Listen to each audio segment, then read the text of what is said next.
pa rin ang dati Lodi, ang receiver natin sa outcome ng RPD system. Itong 261 na to, ito yung nagtatransmit sa atin ngayon. Okay, dalawang pin yun ang nilagay natin dito sa receiver.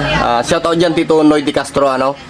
Ayan, yung ICOM B8 na yan ay dalawa yung pin na nilagay natin. Ayan, pang ICOM tsaka pang Kenwood. Bali, aviation plug yung ginamit dito. Ayan o, aviation plug siya na 8 pin. Yung power ng, okay, may nag-transmit na receive natin dito. Yung power ng repeater natin na B8, pahinaan natin to. Ayan, yung power nito ay sa power supply na rin. Kung ano yung power ng ating Kenwood at itong ICOM ay siya na rin yung power niyan. Bali all in na siya, kaya kahit ilagay mo sa battery, solar panel ay wala nang conflict doon. Bali isahan na lang yung kanyang power supply. Ayan, yung kanyang audio quality Lodi, ito 1, 2, 3, 4 5, 4, 3, 2, 1 sound, hey, sound, sound, sound, sound, check, check, check, sound, sound, sound. Bali lumayo ako dyan sa radyo Lodi para hindi nyo makarinig yung aking audio na nangagaling sa akin, at ang marinig nyo lang ay yung output para dyan sa radio na 261. Sound check 1, 2, 3, 4 5, 4, 3, 2, 1 hey, sound, sound. Narinig natin Lodi yung outcome ng 261. Ngayon ay i-clip naman natin yung pang ICOM. Ito, bunutin natin tong isa. Hindi kasi pwedeng magsabayan Lodi, baka magka-conflict, magkasalubong yung data tsaka voltahe. May tendency na may magka-problema. Ito naman yung pang ICOM natin, naisaksak ko na. Sound check. Check, check. 1, 2, 3, 4 5, 4, 3, 2, 1 sound, sound.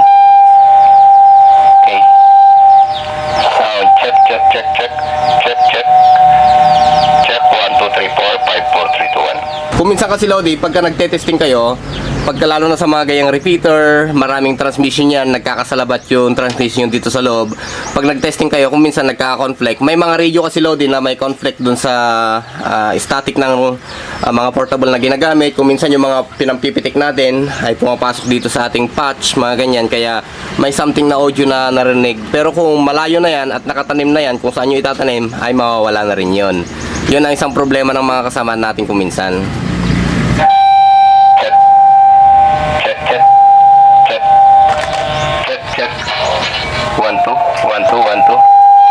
Ayan, kung mapansin natin, ilalayo natin itong mga receiver. Sound check. Check, check, check, check, check, check. Ay gumaganda at nawawalan ng mga kung ano-ano pang noisy sounds. Kaya kung minsan nararamdaman nyo may mga humming, pero normal yon kasi nga magkakalapit yung mga pinipitik nyo, ito na transmit nyo mga radio. Okay?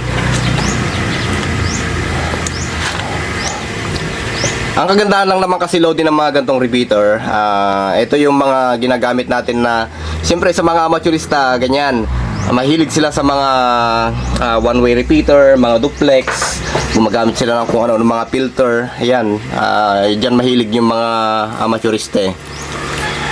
Okay, ipakita natin Lodi itong ating B8 na to. Bali all in na siya Lodi, ano, andyan na siya lahat. Gaya din ng isang project natin yan. Okay, hindi ko naman na pinakita yung paggawa dyan Lodi kasi nga napaka basic na yan. Bali yung demo na lang ang pinapakita natin dito. Tanggalin natin yung mga connection niya kasi andyan na eh, in-octopus ko na siya. Ayan, naka-octopus na siya dyan. Andyan na lahat. Ayun, tanggalin natin dito, tanggalin din dyan, tanggalin din dito. Marami siyang tinatanggal kasi nga pinagsama-sama ko na silang lahat dito sa isang socket terminal eh. Ayan, ito lahat yung kanyang supply, tinusok-tusok ko na dyan. Ito, ayan o, ayan, ito, tapos yung socket, yung, ayan o, Ayan mga yan. Akala nyo nagkasya lahat yan sa isang socket. Ayan o. Ayan. Okay. Ipakita ko naman sa inyo, Lodi, yung karga nito. At yung paggawa, Lodi, hindi ko na pinakita sa inyo, no? Kasi nga, mayroon akong actual video nito kung paano siya ginawa. Ang naidagdag lang naman dito ay, ayan, volume control lang, 50 ohms. Ayan. Pagka binuksan natin to, casing na lang ang makikita nyo. Tapos ito. Yung isang ganito ay napunta na ng Tarlac at ginagamit na nila doon. 1K, TIP41C, and then module para syempre stable din yung power na pumupunta dito sa ICOM na to, para hindi tumaas yung supply at hindi maapektuhan yung mga ibang component dito na operated lang siya ng 8 volts, mga ganyan. Bali, ang ginaya nating radio dito ay original siya, kay courtesy of Manong Noy Di Castro. Ayan, original na BH yan. Nalinis na rin yan kasi nga malfunction yung mga pindutan, malfunction yung volume K. Ayan.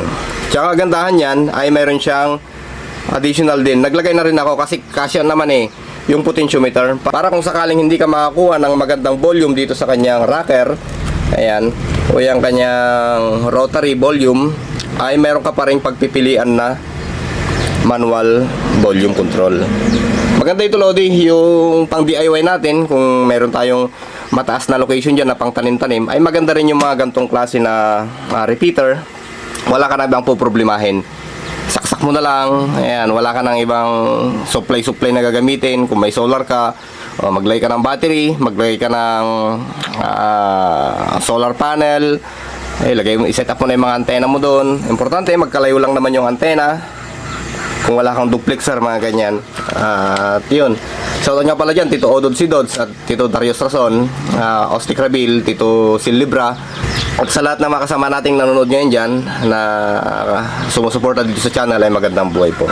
Ito lang naman yan, Lodi, napaka basic at napaka simple lang yan. Ayan, meron tayong video yan kung paano. Hindi ka na makakailangan ng kung ano-ano pang mga relay at kung ano-ano pa. Okay, so hanggang dito muna, Lodi, maraming salamat at magandang buhay.